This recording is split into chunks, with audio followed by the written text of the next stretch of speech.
Hello everyone. I figured we would get into this video. We are going to be chatting about days,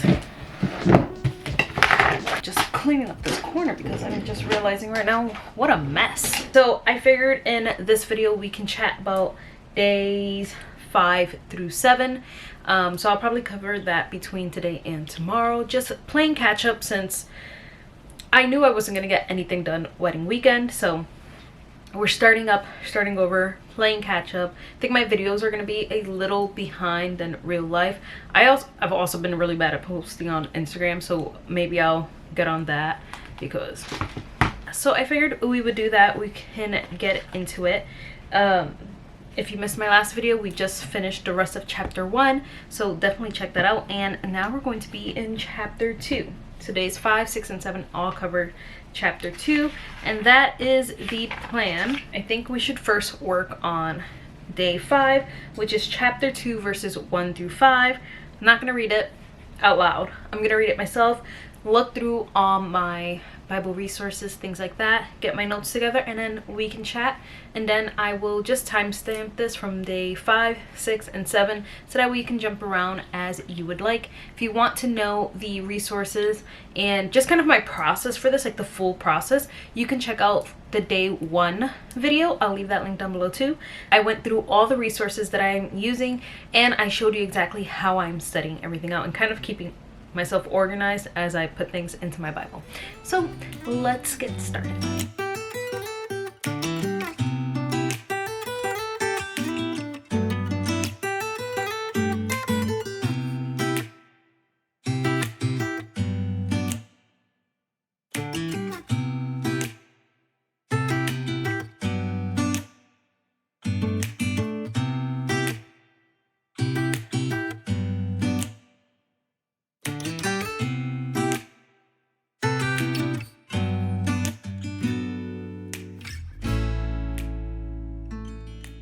So as I'm reading through my commentaries, study Bibles, those things, I'm seeing a common thing. Micah is pronouncing judgment on those in power, just for using their position of authority to take advantage of the people, to take their lands, just to be greedy and to covet. And what did it say?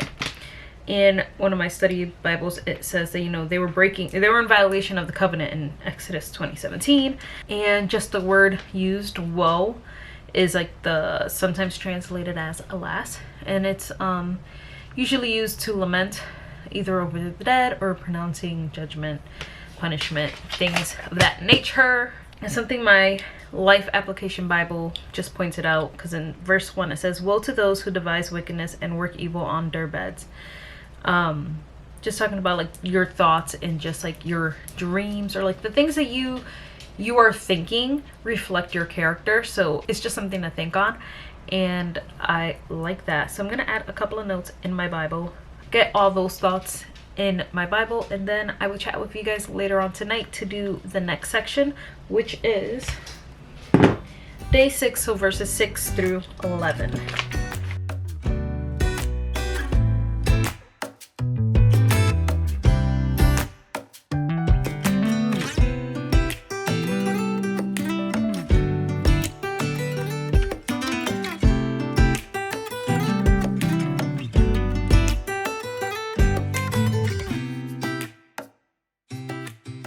Alright, so I figured we can chat about the next section for day 6 of my Bible. So day 6 was all about chapter 2 verses 6 through 11, and it's just basically the false prophets respond to their response to Micah, and then Micah responding back to them. We saw for day 5 how Micah was telling them they were in violation of the covenant, and like how, all their evil doings, he was talking about the sin. And the false prophets, basically their message, if you read verse 6, it says, one should not preach of such things, disgrace will not overtake us. They were under the impression that because they kept some of the outward things of the Lord, God would be gracious. God is loving, so he would not do anything to them. Destruction will not fall on them. Judgment will not fall on them. Israel had nothing to fear. And Micah's response to them was basically that God is gracious, but God is also a God of judgment to those who do not believe and those who do not obey him.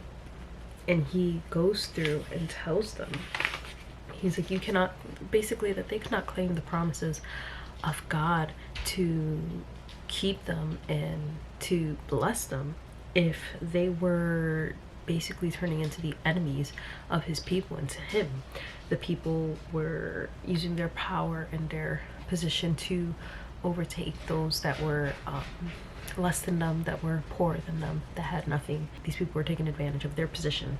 And then you see in verse 11, it says, if a man should go about and utter wind and lies, saying, I will preach to you of wine and strong drink, he would be the preacher for his people. He's telling them, this is the kind of preacher you want. Someone who utters wind and lies.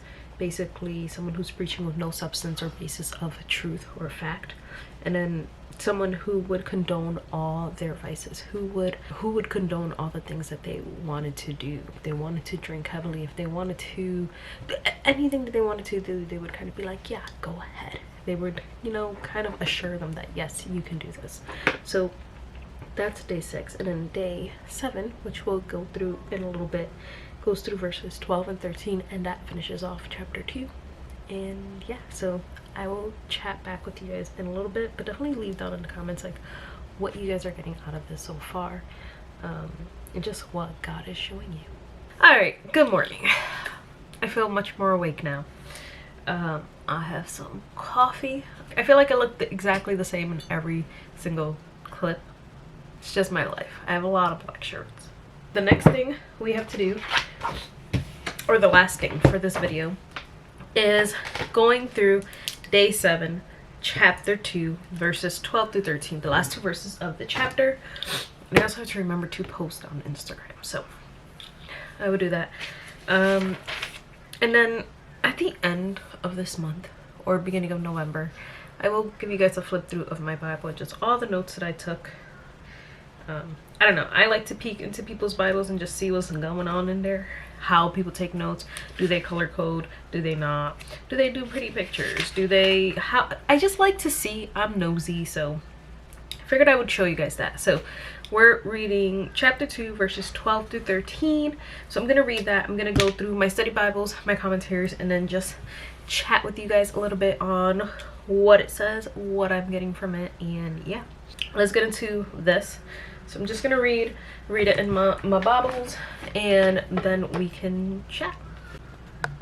Oh, I think as I am reading, especially these last 2 verses, what I'm seeing a lot of comparison just in these last 2 verses is David and the Lord. Like one study Bible just mentioned here, let me gather my thoughts. Just talked about how the reference of he who opens the breach goes up before them, they break through and pass the gate, going out by it. Just comparing that to like David's references of the Lord breaking out against his enemies in 2 Samuel, and how my Bible was saying how God is the one who breaks open a way to save his people. And just that comparison of like David's Lord are still the same Lord, but also in this study Bible, just the comparison of, you know, we as a flock and the Lord as our shepherd, and how these terms in verse 12 are descriptive of, you know, God's protectiveness to his flock, to his sheep. And how 13, it's like a picture of a king leading his people out, and it's a picture of a shepherd king. And I just think back to David, how he was a shepherd, he was also king, he led his people. And just that that picture of Christ that you see there, I don't think I've ever noticed or put that together, because you know, we think of David as a shepherd, the shepherd boy, and just like all he did there and how he was the king. I've just never like put it together like that, so I really like that. So I'm gonna keep reading and then we can chat a little bit more. Just gonna say, I definitely get tired of, my arms grow tired of constantly pulling these ginormous books out, putting them back, pulling them out, putting them back. They're heavy. This is the Layman's Bible Book Commentary. So I will share that in a moment. I just want to see what this one says, if there's anything I need. Sometimes these, they say a lot of the same things, all those commentaries, and like my big life application Bible, so it's interesting. But I like what this one says about verses 12 and 13.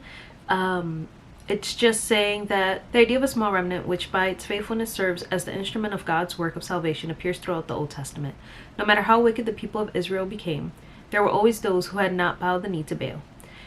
They were the Israel within Israel, through whom the purposes of God would eventually be realized. God still works through a faithful remnant. If we are not willing to be that remnant, he will choose another. The picture of the Lord in these verses is that of a shepherd and liberator. He gathers his scattered flock, breaks down the walls of their prison, and leads them to freedom. As they march toward their homeland, he goes before them. Freedom comes only from following him. The truth in this for us is that God is always breaching the walls of our prisons and bidding us to follow him. So I just really like that. I might put that whole thing here. We'll have to figure out how. But I just really like that, and that full picture of a remnant, because God does always keep a remnant. Like you see that throughout scripture, even with everything going on with Israel right now. Like I think this is just like a comfort in God's promise that like Israel will not be destroyed. But yeah, so that's just some things that I'm going to write in my Bible. I know my Bible mentioned how there were two opinions about these verses, and how one is possibly a future prophecy of woe and judgment, and one is the other opinion to take these verses at is of hope and consolation, that, you know, it's portraying a temporary deliverance. So take that as you would like. I'm gonna add these notes into my Bible, but I just figured I would share this all with you guys, and thank you so much for joining. Let me know down in the comments what you guys are reading, what God is showing you throughout all of this. I would love to chat, and yeah, I'll see you guys in my next video. Trying to catch up on all of these so we can be on track again. I'm just a little bit behind, but then of course because I'm trying to catch up, I'm still behind, but it's fine. It's fine. I really like this. So yeah, I hope you guys enjoyed this video, and I will see you guys in my next one.